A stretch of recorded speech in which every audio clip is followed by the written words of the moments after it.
अक्सर मस्जिद नबवी के करीब या उन जगहों पर होती थीं जहां उन्हें दीन के कामों को अंजाम देने में आसानी हो।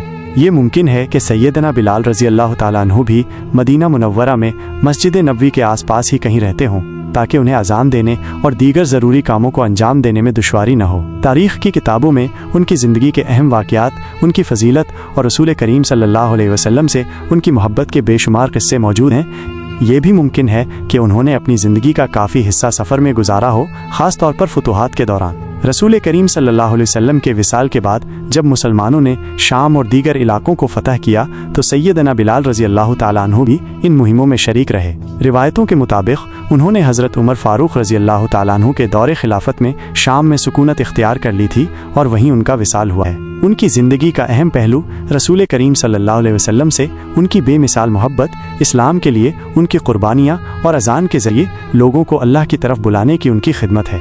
आशिकी ए रसूल का जो जज्बा इस सवाल में पोशीदा है वो सैयदना बिलाल रज़ी अल्लाह ताला अन्हु की ज़िंदगी का एक अहम हिस्सा था। उन्होंने अपनी जान तक रसूल ए अकरम सल्लल्लाहु अलैहि वसल्लम की मोहब्बत में कुर्बान कर दी और हर मुश्किल वक्त में आपका साथ दिया। उनकी ये आशिकी सिर्फ ज़बानी दावा नहीं थी, बल्कि उनके हर फहल कर्म और हर कौल कथन से जाहिर होती थी।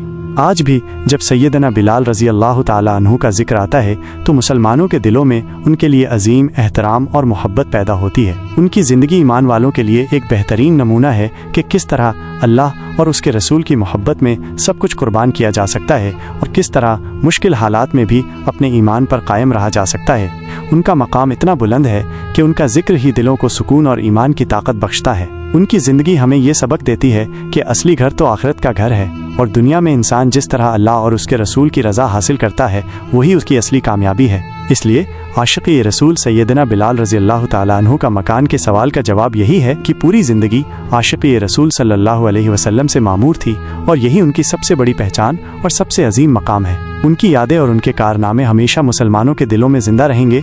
उनकी अजान की सदा आज भी तारीख़ के औराक में महफूज है और जब भी अजान की आवाज़ बुलंद होती है तो सैयदना बिलाल रज़ी अल्लाह ताला अन्हु की याद ताज़ा हो जाती है, जिन्होंने सबसे पहले इस मुक़द्दस आवाज़ को बुलंद किया और इस्लाम के पहले मुअज़्ज़िन होने का शर्फ हासिल किया। उनकी ज़िंदगी का हर लम्हा रसूल करीम सल्लल्लाहु अलैहि वसल्लम की मोहब्बत और इताअत में गुज़रा और यही उनकी सच्ची दौलत और उनका असली मकाम है।